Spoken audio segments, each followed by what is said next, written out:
डरो मत, डराओ मत। और दूसरी तरफ शिव जी कहते हैं डरो मत, डराओ मत, अभय मुद्रा दिखाते हैं, अहिंसा की बात करते हैं, त्रिशूल को जमीन में गाड़ देते हैं। और जो लोग अपने आप को हिंदू कहते हैं वो 24 घंटा हिंसा हिंसा हिंसा, नफरत नफरत नफरत, असत्य सत्य असत्य। आप हिंदू हो ही नहीं।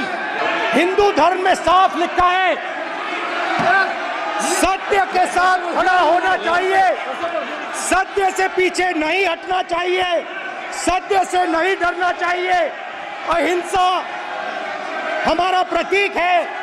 ये हमने देखा, रास्ते में हमको बच्चों ने दिखाया, वो कह रहे हैं कि मैं पूरे हिंदू को नहीं कह रहा हूं और नरेंद्र मोदी या भारतीय जनता पार्टी ये ही पूरे हिंदू नहीं है। अगर मैं भारतीय जनता पार्टी के लिए कोई बात कह रहा हूं तो उसको हिंदू समाज के ऊपर नहीं थोपा जाना चाहिए। तो हम समझते हैं कि ठीक है, उन्होंने ये बात तो स्पष्ट ही कर दी कि हम पूरे हिंदू समाज के लिए नहीं कह रहे हैं।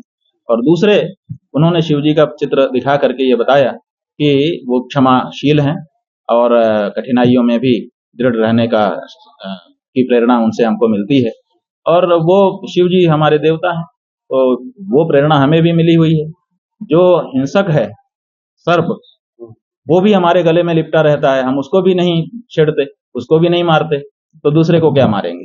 तो इसलिए शिव जी की जो छवि दिखा दी उन्होंने, इससे स्पष्ट हो गया, हिंदू का पूरा चरित्र सामने आ गया कि हिंदू जो है वो अपनी प्रकृति में रहता है, वो किसी के प्रति हिंसा की भावना नहीं।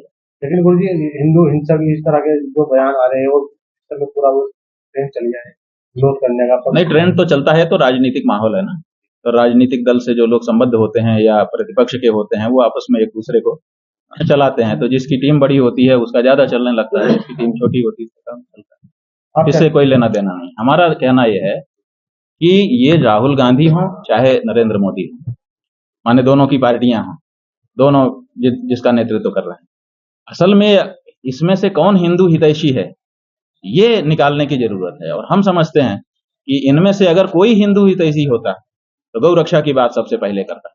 और अभी तक किसी पार्टी ने 75 साल हो गए सबने कर लिया। राहुल गांधी की पार्टी ने भी राज कर लिया है और नरेंद्र मोदी की पार्टी तो कर ही रही लगातार कितने सालों से, 15 साल से ज्यादा हो गए। तो ऐसी परिस्थिति में गौ हत्या आज तक नहीं रुकी है। इसका मतलब है कि अभी तक हिंदू हितों को समझने वाली, हिंदू पीड़ा को दूर करने की इच्छा रखने वाली कोई पार्टी अभी तक संसद में गई ही नहीं है।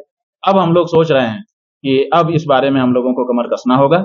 अगर यह अंतिम मौका है जो नई संसद बनी है उसके लिए, ये लोग गौ रक्षा का बिल ला करके गौ हत्या को रोक दें, नहीं तो हिंदू, सच में भारत का हिंदू अब कमर कसने वाला है कि अब हम ऐसे हिंदुओं को ही संसद में भेजेंगे जो सबसे पहले वहां जाकर के गौ रक्षा का काम करेंगे।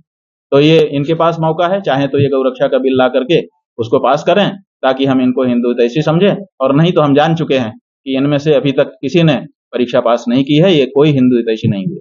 लेकिन गुरु जी, जिस तरह विरोध हो रहा है, चाहे संत समाज हो या फिर सनातनी हो, हिंदू हो, लगातार उनके बयान का विरोध हो रहा है। देखिए, आप ये देखिए कि जो विरोध करने वाले लोग हैं वो निष्पक्ष लोग हैं, वो तथ्य की बात कहने वाले लोग हैं कि पिछलग्गू हैं। तो इससे आपको अंदाजा लग जाएगा। अगर पिछलग्गू प्रकृति के लोग हैं तो वो तो अपने नेता हुआ हुआ हुआ हुआ एक सियार बोलता है तो सारे सियार बोलने लगते हैं। और जो तथ्य की बात कहता हो, निष्पक्ष होकर के बोलता हो, अगर ऐसे कोई लोग बोल रहे हैं तो उनकी बात का ध्यान अपने को देना चाहिए। आप कैसे देखते हो उनके? हम देखते हैं कि ये सब राजनीति है, इसका कोई मतलब नहीं है। हमने ये कहा कि इनकी हिंदू हितैषी होने की परीक्षा यही है कि ये गौ रक्षा का बिल लेकर के आ जाएं। देखते हैं, राहुल गांधी लेके आए ना, हम उनको हिंदू हितैषी मानेंगे, लेकिन वो नहीं लाते हैं।